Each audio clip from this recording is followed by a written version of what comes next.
প্রিয় দর্শক, আমন্ত্রণ এবং স্বাগত জানাচ্ছি মাই টিভি সাপ্তাহিক বিশেষ আয়োজন পাবলিক ভিউয়ে। আর বরাবরের মতো আপনাদের সাথে আছি আমি আবু সৈয়দ অপু। বাজার পরিস্থিতি কেমন চলছে এ নিয়ে আমরা কথা বলবো ভোক্তাদের সাথে। কি বলছেন তারা, সত্যি কি তারা স্বস্তিতে রয়েছেন?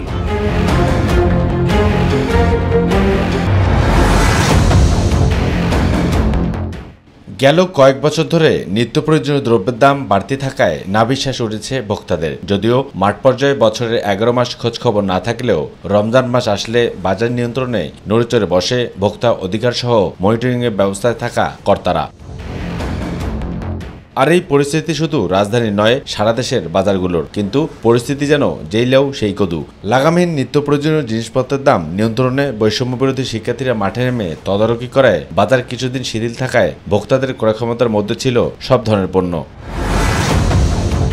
এরপর অন্তর্বর্তীকালীন সরকার গঠন হওয়ার পর থেকে বাজার কিছুটা নিয়ন্ত্রণে থাকলেও আবার যেন সব ধরনের পণ্যের দাম ক্রয় ক্ষমতার বাইরে চলে যাচ্ছে। তাই তো ক্ষোভ আর আক্ষেপ যেন ভোক্তাদের এখন নিয়মিত চর্চায় পরিণত হয়েছে। প্রতিটি পণ্যে বেড়েছে 10 থেকে 20 টাকা, আবার কোনো কোনো পণ্যের সরবরাহ কম থাকায় 30 থেকে 40 টাকা পর্যন্ত বাড়তি দাম ঠেকেছে।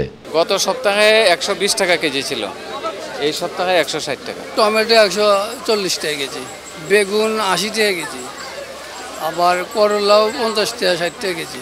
যখন না পাওয়া যায়, ক্ষেতের থেকে উঠাতে না পারে, তখন একটু দাম হয়ে যায়। মানুষের শর্ট পড়লে মালের দাম বাড়ে, কিন্তু এছাড়া মালের দাম বাড়ে না। বলছে যে দাম পানির মতো হয়েছে, পানির মতো হয়ে গেছে। 1300-1400 টাকা, বেসিক্যালি 1300-1400 টাকা হচ্ছে ছোট ছোট ইলিশগুলো। হ্যাঁ, আপনি দেখবেন এখানে যে ইলিশগুলো আছে সেগুলো হয়তো 1300 হতে পারে। সপ্তাহে সপ্তাহে দাম মনে বাড়বে আরো।